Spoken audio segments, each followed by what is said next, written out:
confronted a door that you knew if you looked inside it, you might see a death, if not your own, would you open that door?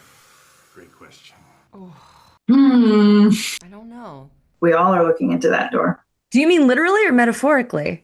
What's in there between my hands? My brain. No, that's not exactly what I mean.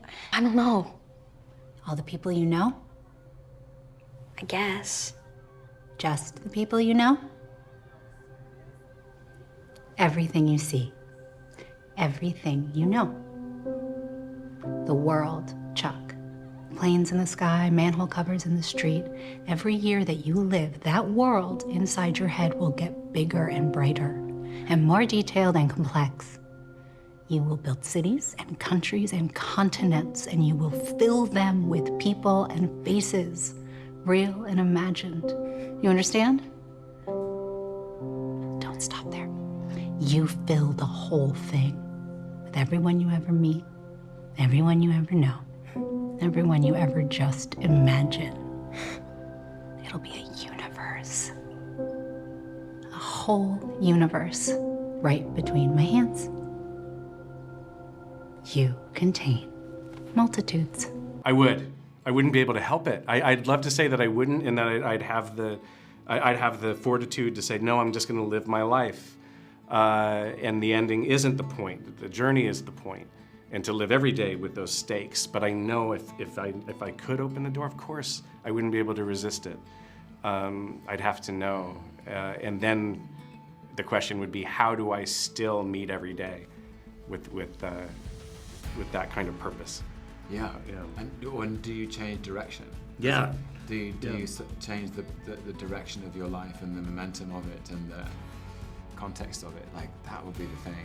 People do, right? When you get that kind of a diagnosis or a scare, people do radically shift their trajectory. I imagine it would be like that. Yeah.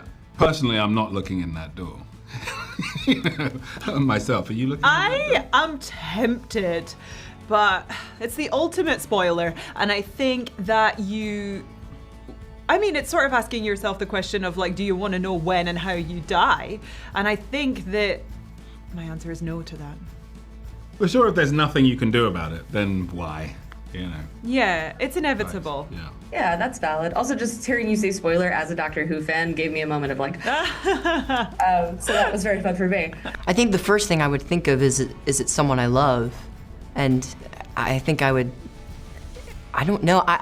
It would have to be in the moment for me, because I don't know if it was someone I loved or if it was me. I think But do I tell you? I just say don't look in there. You don't. Yeah, I don't you say give don't you a look reason. in there. And that's probably the worst thing you can do, is to tell a young person, don't do that. Well, now they have it in their head. That's the only thing they want to do. I'm not afraid of death. It's weird. I'm not. And maybe that'll change the older I get, but I don't think I'd look in the room. Or if I did happen upon it, because I think there's so much to be said for mystery, and in an age where everything is supposed to be known and we can just consult the oracle and know anything, I want to keep that part of my life a mystery. So I wouldn't look in the room, but not out of fear. Do you mean literally or metaphorically? I think we all are going to die.